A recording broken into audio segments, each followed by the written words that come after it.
दोस्तों, आज की इस वीडियो में हम जानेंगे कि जिप फाइलें कितने प्रकार की होती हैं। तो यदि आप इस जानकारी को चाहते हैं तो फिर मैं आपसे यही कहूँगा कि आप इस पूरी वीडियो को ध्यान से देखते रहें। दोस्तों, वैसे तो हम में से हर व्यक्ति जिप फाइलों का उपयोग करता है, लेकिन गूढ़ता के साथ हम में से बहुत कम लोगों को ही यह पता होता है कि जिप फाइलें कितने प्रकार की होती हैं। तो यदि जिप फाइलों के प्रकार की बात करें तो जिप फाइलें कुल 5 प्रकार की होती हैं। यह फाइलें कौन कौन सी हैं, सबसे पहले हम उसको जान लेते हैं। तो सबसे पहली जो फाइल होती है उसको कहते हैं स्टैंडर्ड जिप फाइल, फिर सिक्योर जिप फाइल, इसके बाद आती है स्लिप्ड जिप फाइल, फिर जो जिप फाइल आती है उसको हम सेल्फ एक्सट्रैक्टिंग जिप फाइलों के नाम से जानते हैं, और जो सबसे आखिरी जिप फाइल होती है उसको इनक्रिप्टेड जिप फाइल कहा जाता है। तो यह तो फाइलों के प्रकार हो गए। आइए अब बारी बारी से हम जानते हैं कि इन अलग अलग फाइलों के प्रकारों की विशेषताएं क्या होती हैं। तो सबसे पहले हम समझते हैं स्टैंडर्ड जिप फाइल के बारे में। तो देखिए, अगर आप जिप फाइलों को बनाते हैं या फिर इंटरनेट से जो जिप फाइल डाउनलोड करते हैं, अधिकतम जो फाइल होती है वह स्टैंडर्ड जिप फाइलों का ही उपयोग किया जाता है।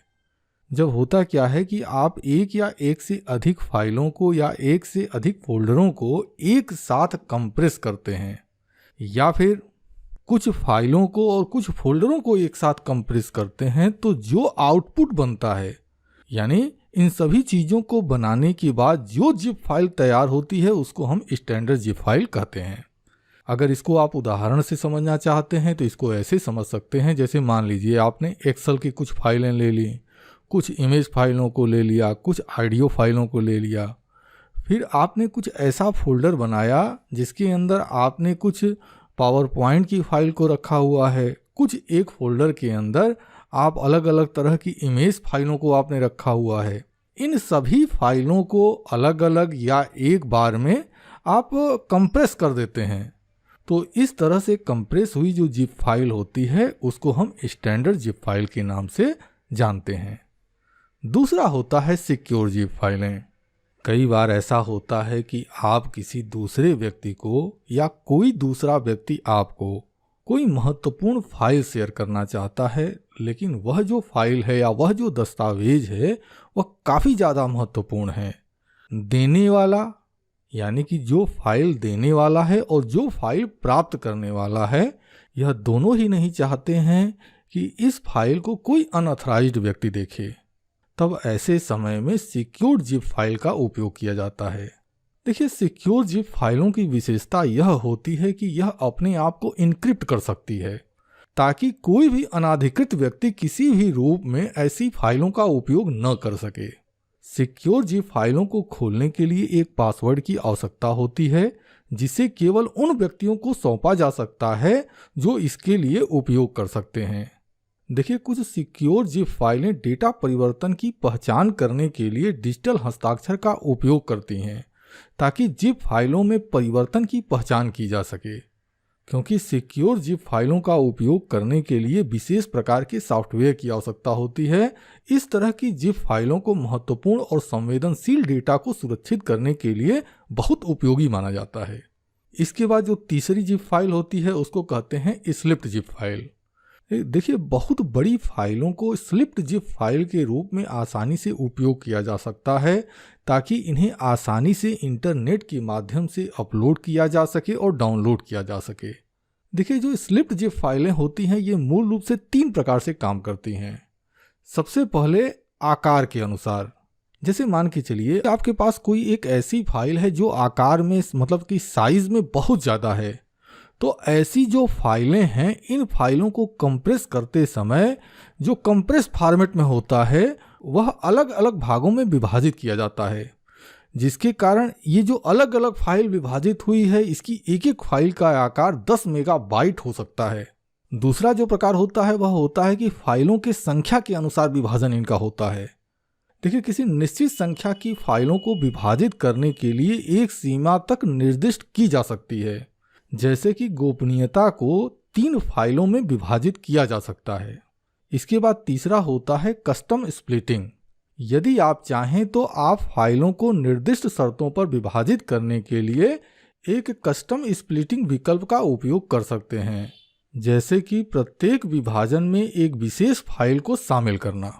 आइए अब अगले प्रकार को जान लेते हैं, सेल्फ एक्सट्रैक्टिंग जिप फाइलें। जैसा कि आप इसके नाम से ही समझ गए होंगे।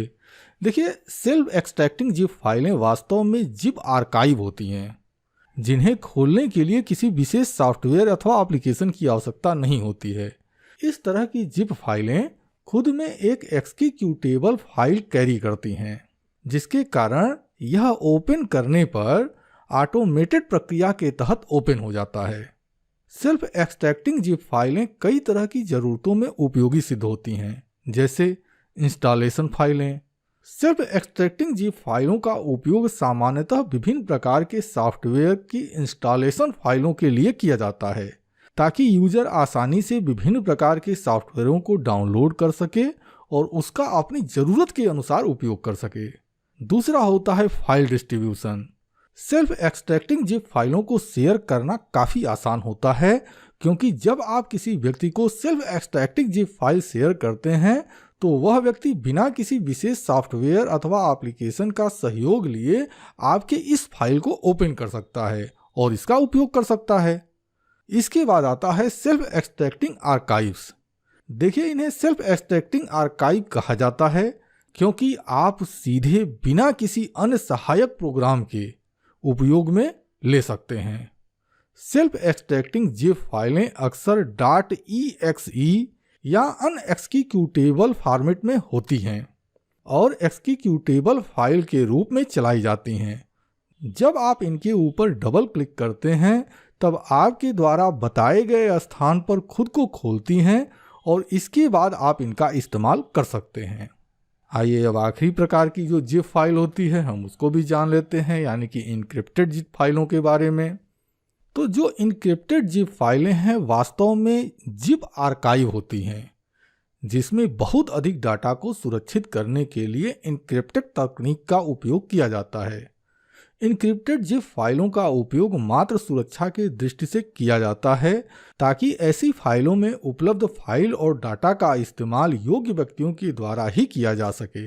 इनक्रिप्टेड जिप फाइलें मुख्य रूप से दो प्रकार के इनक्रिप्शन तकनीक का उपयोग करती हैं। पहली जो तकनीक होती है उसको कहते हैं सिमेट्रिक एन्क्रिप्शन। इस तरह की फाइलों के लिए एक ही की का उपयोग किया जाता है, जिसकी मदद से किसी डेटा को एनक्रिप्ट अथवा डिक्रिप्ट किया जा सकता है। कहने का अर्थ यह है कि अगर कोई व्यक्ति ऐसी किसी इनक्रिप्ट जिप फाइल को खोलता है तो उसके पास फाइल खोलने के लिए जो की होता है उसका होना बहुत जरूरी होता है। इसके बाद जो दूसरी तकनीक होती है वह होती है असिमेट्रिक एन्क्रिप्शन। तो इस तरह की फाइलों के लिए दो प्रकार की कुंजी का उपयोग किया जाता है।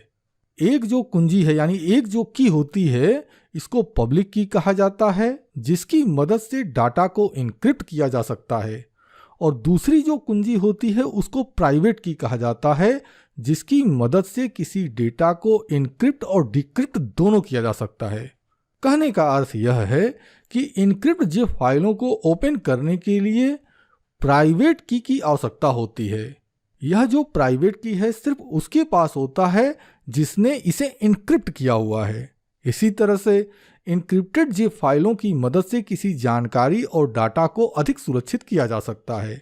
इनक्रिप्टेड जिप फाइलों में संग्रहित डेटा की गोपनीयता और सुरक्षा अधिक होती है। देखिए, यह जो दोनों तकनीक है मुझे लगता है कि आपको इसके विषय में जानकारी होगी। इसको सरलता से मैं समझा देता हूं। जैसे मान लीजिए आपने कोई सॉफ्टवेयर खरीदा, मार्केट से कोई सॉफ्टवेयर खरीदा, तो सॉफ्टवेयर खरीदने के लिए होता क्या है कि उसमें आपसे कहा जाता है कि अगर आप इसको उपयोग करना चाहते हैं तो आपको की आवश्यकता होगी, प्रोडक्ट की आवश्यकता होगी। तो यह जो प्रोडक्ट की होता है यानी यह जो तकनीक होती है इसी को असिमेट्रिक एन्क्रिप्शन कहा जाता है। जैसे में होता क्या है कि आपने उससे प्रोडक्ट की ली, तो जो आपने प्रोडक्ट किया है की क्या है, प्रोडक्ट की क्या है, वास्तव में यह वो एक पासवर्ड है। तो यह जो पासवर्ड है ये स्पेसिफिक आपके लिए बनाया गया है। जैसे ही आप उस सॉफ्टवेयर में इस प्रोडक्ट की का उपयोग करते हैं तो वह सॉफ्टवेयर ओपन हो जाता है, काम करने लगता है। लेकिन अगर आपके इस सॉफ्टवेयर में कोई प्रॉब्लम होती है तो इसको सही करने के लिए वह जो सॉफ्टवेयर निर्माता है उसने जो अपना सॉफ्टवेयर बनाया हुआ है और अपने सॉफ्टवेयर के लिए अगर मोटे तौर पर कहें जो पासवर्ड बनाया है उसको जो है प्राइवेट की कहा जाता है। यानी उस प्राइवेट की के जरिए वह किसी भी सॉफ्टवेयर के मतलब अपने किसी भी सॉफ्टवेयर को वह अनलॉक कर सकता है। हालांकि देखिए यहाँ पर सॉफ्टवेयर में और इनक्रिप्ट फाइल में या जिप फाइल में काफ़ी अंतर होता है। मैंने सिर्फ आपको समझाने के लिए कि असिमेट्रिक एन्क्रिप्शन क्या होता है, सिमेट्रिक एन्क्रिप्शन क्या होता है, इस तकनीक को समझाने के लिए मैंने सॉफ्टवेयर का एक एग्जाम्पल आपके सामने रखा है। तो दोस्तों, मैं उम्मीद करता हूँ कि इस वीडियो में जो जानकारी मैंने आपको दी है यह आपके लिए उपयोगी रही होगी। तो यदि यह जानकारी आपको उपयोगी लगी हो तो इस वीडियो के नीचे जो लाइक की बटन बनी है उस पर क्लिक कर दें। और अगर आप इसी तरह की जानकारी से भविष्य में भी अपडेट रहना चाहते हो तो इसके लिए हमारे चैनल IOC को सब्सक्राइब कर सकते हैं। और यदि आपने पहले ही हमारे चैनल को सब्सक्राइब कर लिया है तो आपको दिल से बहुत बहुत धन्यवाद। अब मैं अपनी इस वीडियो को समाप्त करता हूँ। आपने अपना कीमती समय हमें दिया, इसके लिए मैं आपका दिल से आभारी हूँ। धन्यवाद। Thank you very much.